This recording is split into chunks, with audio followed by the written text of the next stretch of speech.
Hey guys, King Jad here. I thought I'd do a brief rundown of DSP's devolution over his time on internet. Here's my spin on it. I hope you enjoy. So back in 2007, Frontburner was 25, and that is when Darksydephil's YouTube channel first went live. After work he plays games and then he'd turn his camera on and just play for fun with not a thought of what would be his next con. But in 2010 he got his candy ass fired, hasn't worked a real job since, he might as well be retired. Started spamming out dozens of videos a day, then he crowned himself the originator of Let's Play. I like to think that I am an originator. I've been doing it for over 3 years now. That's right. They tried to take me down. They tried to get me off YouTube. They tried to shut me up. Fuck those motherfuckers. The king is back. So it turns out telling fans to click ads wasn't too smart. He got stripped of AdSense and it saw him jump to Blip for a new start.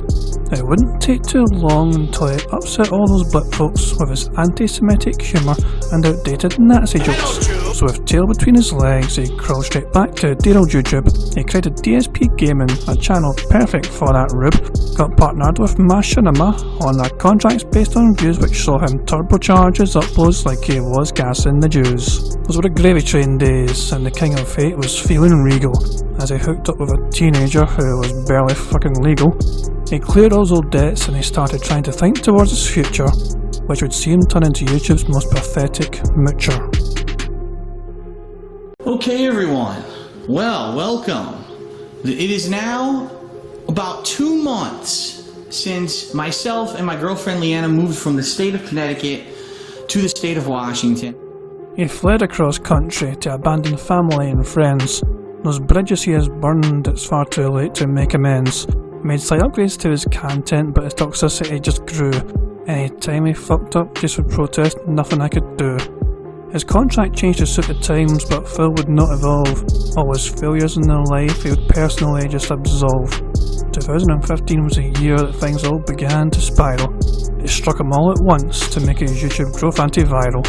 He got hit by DDoS attacks, and he got swatted by the cops. Copyright strikes are hardest though, seeing his total views drop. Even to this day, their impact on Phil can be felt. To his fragile, dented ego, which that blow was dealt. KO Gaming had potential with edited content creation, but after one hit video went on some dumbass staycation, and then without any discretion, he had that solo session, and so the internet's impression was that this was his worst transgression.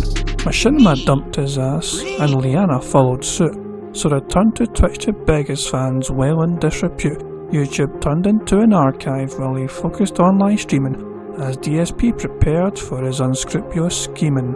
Hashtag save the house.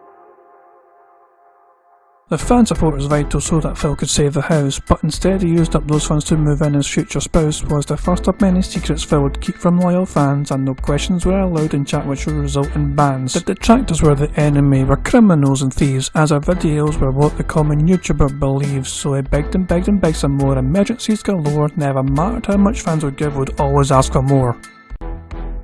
I'm gonna end up having to go back to Connecticut. My parents aren't doing so well. Not only obviously do they want to spend time with me, they want to meet Kat. You know, Kat has lived with me for almost a year, and I'll be very honest with all of you, I would love to marry her someday.